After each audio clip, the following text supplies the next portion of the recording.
पिछले कुछ दिनों में देश में चुनावी माहौल चरम पर रहा। 5 में से 4 राज्यों में वोटिंग भी पूरी हो चुकी है।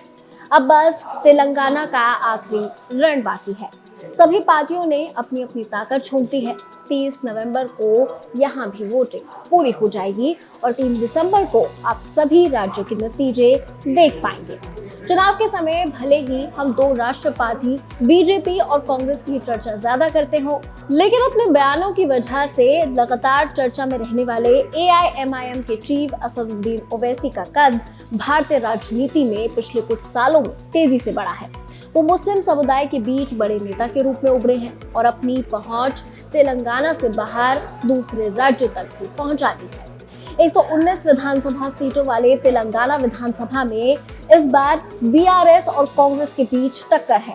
बीजेपी भी अपनी जीत का दावा कर रही है, लेकिन चुनावी जनसभाओं में बीजेपी और कांग्रेस दोनों ही दलों के नेताओं के निशाने पर ओवैसी है। लेकिन बड़ा सवाल ये है कि इन चुनावों में हैदराबाद के आसपास की सिर्फ 9 सीटों पर चुनाव लड़ने वाली एआईएमआईएम ही सभी के निशाने पर क्यों है। दरअसल हैदराबाद के आसपास की सीटों पर एआईएमआईएम का दबाव है और उसके इर्द गिर्द कोई भी नहीं टिकता। असदुद्दीन ओवैसी की party all India Ittehadul Muslimeen को मजलिस के नाम से भी जाना जाता है। इसकी शुरुआत तकरीब 85 साल पहले हैदराबाद में सामाजिक धार्मिक संस्थान के रूप में हुई थी।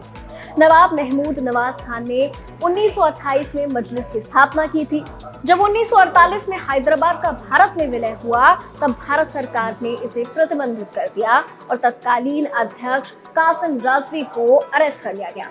जेल से छूटने के बाद राजवी पाकिस्तान चले गए। वो इस संगठन की जिम्मेदारी उस समय के मशहूर वकील अब्दुल वहाद ओवैसी को दे गए। अब्दुल वहाद ओवैसी पार्टी के मौजूदा अध्यक्ष असदुद्दीन ओवैसी के दादा थे। 1957 में अब्दुल वहाद ओवैसी ने मजलिस को राजनीतिक पार्टी बनाया और इसके नाम में ऑल इंडिया जोड़ दिया। 1976 में इस पार्टी की जिम्मेदारी अब्दुल वहाद ओवैसी के बेटे सलाउद्दीन ओवैसी को दे दी गई। वो 2004 से लगातार 6 बार हैदराबाद के सांसद चुने गए। अब सलाउद्दीन ओवैसी के बेटे असदुद्दीन ओवैसी पार्टी के अध्यक्ष और हैदराबाद से सांसद हैं। उनके छोटे भाई असदुद्दीन ओवैसी विधानसभा में पार्टी विधायक दल के नेता हैं। तेलंगाना विधानसभा में एआईएमआईएम के अभी 7 विधायक हैं। पार्टी का हैदराबाद से लेकर अलीबाग तक कई सीटों पर दबदबा है।